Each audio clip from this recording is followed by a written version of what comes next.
N'aie pas honte de mettre les mêmes vêtements, à ne pas avoir le dernier téléphone ou à voyager avec une vieille voiture. La honte, c'est faire semblant d'être quelqu'un que tu n'es pas. Bonjour amis internautes des Aïe Télévision, j'ose croire que vous allez super bien et bienvenue dans Parcours nos limites.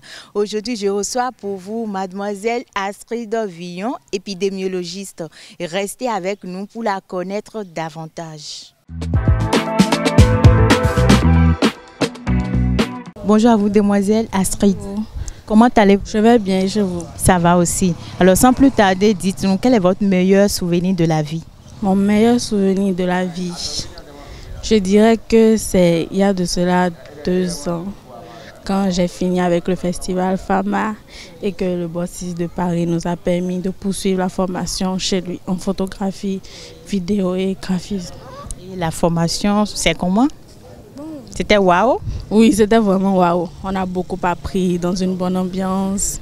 On rit. En tout cas, c'est vrai que ce n'est pas tous les jours facile, mais quand même, on apprend beaucoup et c'est intéressant. D'accord. Et quelle est votre pire déception de la vie? Pire déception de la vie. Franchement, je ne sais pas. Pire déception de la vie. Vous n'avez jamais reçu de gourmet? Oui, mais c'est pas pire. Mais c'était juste. Et vous n'avez jamais connu d'échec? Échec, oui. À l'université, oui. Je dirais que bon, oui, ça fait partie quand même de mes... Puis, oui, les échecs à l'université. Et quel est votre pire regret de la vie? Pire regret de la vie. Pire regret. Vous n'en avez pas? J'ai des regrets, même pas... Partagez un avec nous. Regrets. Peut-être toutes les bêtises que j'ai eu à faire, qui ont pu offenser mes parents et tout ça. Je dirais que ça fait partie quand même des bêtises que j'ai faites qui m'ont le plus fait mal. Alors vous voulez demander pardon à quelqu'un que vous avez offensé, dites-le lui directement, il vous écoute. Ok, je voudrais demander pardon à notre boss ici de Paris. Parce que notre génération a été la génération qui l'a le plus fatiguée. Parce qu'on était casse-couilles, on était récalcitrants. Franchement, c'est la génération de laquelle il se plaint le plus. C'est lui-même qui vous a dit ça? Lui-même qui nous l'a dit et nous-mêmes on sait. Mais quand même, il a été patient, un très bon formateur. Malgré tout, il a toujours été là pour nous. Donc, franchement, il tenait à lui demander pardon pour tout. À la place de vos collègues aussi? Ça. Au nom de toute la génération, je lui demande pardon. Alors, Tata Astrid, quelqu'un vous a énervé, vous tenez à lui faire savoir et dites-le lui directement, il vous entend, mais sans injure, s'il vous plaît. Énervé? Non, moi je n'ai pas vraiment de problème avec quelqu'un. C'est pas rancunière? Bon, je suis rancunière, mais bon, actuellement je n'ai franchement personne. Mais j'ai une ex là, oh non. Tu vas tellement énerver. Au nom de Dieu, franchement. Mais bon, c'est le passé. Comme quoi, la vie, c'est le passé. D'accord. Alors, vous avez perdu un ami. Ça peut être aussi une amie, quelqu'un que vous avez perdu de vue. Vous avez envie de le retrouver. Et votre cri de cœur est là où il peut vous joindre. Une amie que je voudrais retrouver. Ou un ami.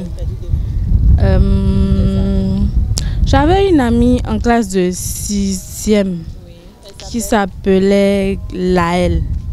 Elle n'était pas béninoise, mais je ne me rappelle plus trop de quelle origine elle était. Donc après la classe de 6e, elle a changé d'école. Bon, je n'ai plus de ses nouvelles. Vu que j'étais en 6e, je n'avais pas de téléphone, donc aucun moyen. Où je savais même qu'elle habitait là.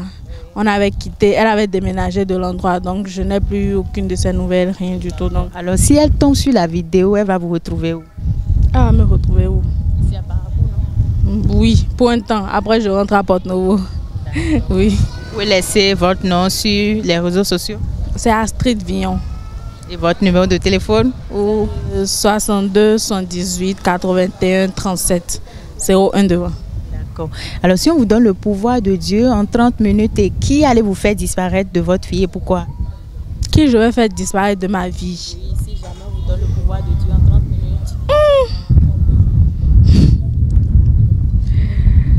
Ah. C'est faux? Oh non, c'est faux. Il n'y a personne? Je n'ai personne en tête actuellement. D'accord. Et toujours avec ce pouvoir de Dieu en 30 minutes, qu'est-ce que vous allez changer chez les Béninois? Chez les Béninois? Les Béninois, Peut-être la mentalité, parce que sur certains points, la mentalité est un peu arriérée, ça nous empêche vraiment d'évoluer, d'être ouvert à d'autres horizons. Donc je dirais la mentalité, il y a plein de choses à changer dans la mentalité, la façon de vivre et tout. Si certains points changent, je pense qu'on peut aller loin. D'accord. Et qu'est-ce que vous allez changer spécialement pour vous-même, toujours en étant Dieu en 30 minutes?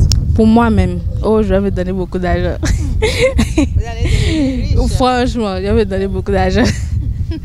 D'accord. Alors, si Dieu vous met face à un dilemme, c'est-à-dire d'un côté, vous allez choisir être extrêmement riche, mais non féconde, vous n'allez pas pouvoir enfanter. Et de l'autre côté, vous êtes extrêmement pauvre, mais très féconde. Quel choix vous allez faire? Bon, j'ai envie d'avoir des enfants, donc je vais choisir être pauvre et très féconde. Pourquoi ce choix? Parce que j'ai envie d'avoir des enfants.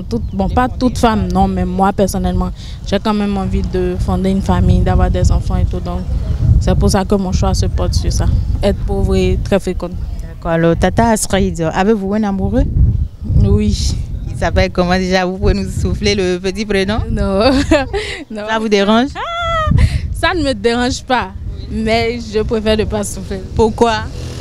Ou bien il n'est pas le seul que vous avez? Ce n'est pas ça. Je dirais que la relation n'est pas vraiment assise. Donc je ne vais pas prendre le risque de donner le nom de quelqu'un qu'après on va entendre que j'ai reçu gourmet. Ça là, c'est vilain même donc. Donc c'est pour éviter ça. D'accord. Et combien d'amoureux avez-vous connu avant lui? Avant lui, je dirais amoureux. Hein. Oui. 4. Il est le 5e? D'accord. Est-ce que vous l'avez trompé une fois depuis que vous êtes mis ensemble? Je ne l'ai pas trompé, je ne l'ai jamais trompé. Et quelle serait votre réaction si vous avouez un jour qu'il vous a trompé? Vous allez le quitter ou le pardonner et tout oublier? Bon, déjà on sait que c'est vrai que ce n'est pas un truc normal, mais on sait que la majorité des hommes ne sont pas vraiment fidèles. Actuellement, il me trompe peut-être et je ne sais pas. Donc le jour où je saurai, ça dépendra peut-être de la personne avec qui il m'a trompé, peut-être du temps qu'ils ont eu à faire ensemble. Ça dépendra de certains facteurs pour savoir si je vais continuer ou rester. Mais il y a aussi le fait que l'infidélité, c'est quand même pas une bonne chose. Être avec une personne qui te trompe. Si une personne t'a trompé une fois, elle va toujours te tromper. Et donc, c'est à moi de savoir si réellement je veux ça pour le futur ou si je préfère qu'on s'en arrête là. Mais... Alors, avez-vous fait la chose une fois? Oui. Vous savez de quoi il s'agit? Vous savez de quoi il s'agit? Vous savez de quoi déjà? Ah. Oui, oui. D'accord. À quel âge avez-vous commencé par la faire? À quel âge? Oh, je dirais que c'était à l'université. D'accord. Et la première fois, c'était avec qui? Oh, c'était avec quelqu'un quand même. Quelqu'un qui n'était pas votre amoureux? Non, il était mon amoureux dans le temps. Je pense qu'on avait eu à faire 2 ans ensemble, je crois, non? Oui. Et actuellement, dites-nous combien de fois vous aimez le faire par semaine? Mais vous savez qu'il y a des semaines qui arrivent et on ne le fait pas? Oui. Bon, ça dépend. Oui, ça dépend. Vous aimez souvent le faire avec ou sans? Selon les périodes, je dirais avec et sans. Quand la période est quand même un peu compliquée, c'est mieux de le faire avec. Est-ce que vous avez frôlé une fois? Il vous est arrivé d'ouvrir la marmite de maman, de prendre le poisson? Plusieurs fois. Mes parents m'ont trop tapé à cause de ça. Quand vous étiez encore petite? Oui, quand j'étais enfant. Alors dites-moi, maman. À maman, à mes parents, bon, je dirais que je les aime beaucoup. C'est vrai que je ne suis pas une enfant facile, je n'ai pas été une enfant facile. Mais quand même, je les remercie pour tous les efforts, les sacrifices, tout ce qu'ils ont eu à faire et qu'ils continuent de faire pour moi. C'est juste merci, je peux leur dire. Et j'espère que je les rends fiers et que je vais les rendre fiers. D'accord. Alors, une dernière question pour finir l'émission. Vous allez faire un vœu, un souhait pour le reste de votre parcours et un dernier pour notre émission qui est Parcours nos limites. Pour mon parcours, je souhaite devenir une très grande réalisatrice vidéo, photographe, exceller réellement dans le monde de l'audiovisuel, pouvoir impacter, que ce soit les femmes, pouvoir quand même impacter, avoir une place dans un monde qui est réellement dominé par les hommes. J'aimerais pouvoir laisser mon empreinte, être forte et voilà, me faire un nom. Et même en tant qu'épidémiologiste aussi, je voudrais poursuivre mon parcours, être à des postes de responsabilité et tout. Quand même pouvoir être quelqu'un d'influent professionnellement. Un dernier pour l'émission? Pour l'émission, bon, c'est vrai que c'est ma première fois où je participe à votre émission, mais je souhaite quand même que ce soit une émission qui prospère et qui évolue parce que les thèmes sont quand même intéressants. Quand bien même certaines questions sont bizarres, c'est quand même intéressant comme émission. Donc je souhaite que vous puissiez prospérer longtemps et avoir plus de visibilité, c'est ça. Merci beaucoup à vous, Tata Astrid. Vraiment merci d'avoir répondu présente à notre appel. Ça fait plaisir d'être en votre compagnie. J'espère que le plaisir est partagé. Le plaisir est partagé. Merci infiniment. Madame. Pas de quoi, alors ne partez pas encore. Alors, amis internautes des Aïe Télévision, nous voici à la fin de cette émission. Merci de nous avoir suivis. Infiniment merci pour votre attention et à très bientôt.